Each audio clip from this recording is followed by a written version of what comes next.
Welcome to ET Government Uttar Pradesh Healthcare Conclave 2025. Joining me is a very special guest. He is the Principal Secretary of Medical Health and Family Welfare and also the Medical Education, Government of Uttar Pradesh, Mr. Parth Sharma. Sir, thank you for joining us. Thank you. Sir, I would like to understand from you, sir, what are key achievements of UP Department of Medical Health and Family Welfare? If we talk about in recent times, what do you consider as those major or key achievements? I think in primary health, opening up of the Ayushman Arogya Mandirs and making them functional. More than 22,000 such Ayushman Arogya Mandirs with a CHO and A&M and telemedicine and diagnostics and OPDs are available. That is one achievement. I would say the second would be the building of the diagnostic infrastructures in some sub-centers, block public health units, IBHLs and CCBs, which is a work in progress. Ayushman PMJY, 5.21 crore people have been given the Ayushman cards. Around 9,000 crores expenditure has been done for around more than 58 lakh people. So that will be a third major achievement, which is the world's largest insurance scheme. In Ayushman Bharat Digital Mission also UP is in the forefront.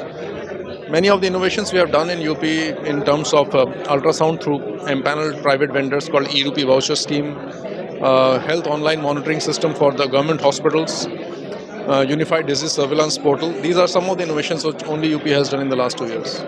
Sir, if we talk about the investment opportunities for private sector or collaboration opportunities with different stakeholders, what are some of those opportunities that you would like to underline? There is a huge, UP with its scale is a huge opportunity. Our Medical Supply Corporation has an annual turnover of 1400 crores and that is basically private sector supplying drugs and equipments.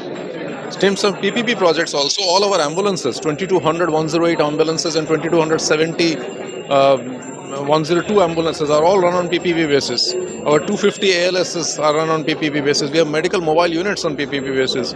In every district we have dialysis centers and CT scan centers on PPP basis.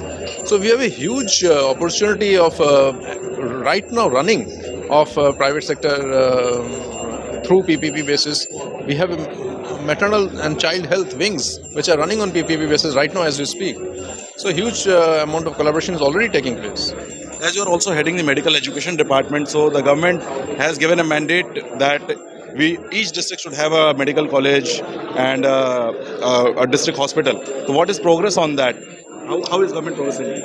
We have 80 medical colleges in UP right now, of which 44 are government medical colleges and 36 are private. In the last academic year itself, we opened 13 government medical colleges and 3 PPP medical colleges, so which has never happened in one academic year. We have just signed agreements with 3 more PPP medical colleges, but now we are also trying our level best to increase the medical seats in the existing medical colleges also. As you can see in the budget speech, it was announced in Union Budget that 10,000 more seats would be added in the existing medical colleges.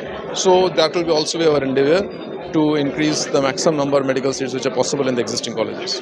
Thank you for sharing these thoughts with us. Stay tuned for more such updates from ET Government Uttar Pradesh Healthcare Conclave 2025. Thank you so much.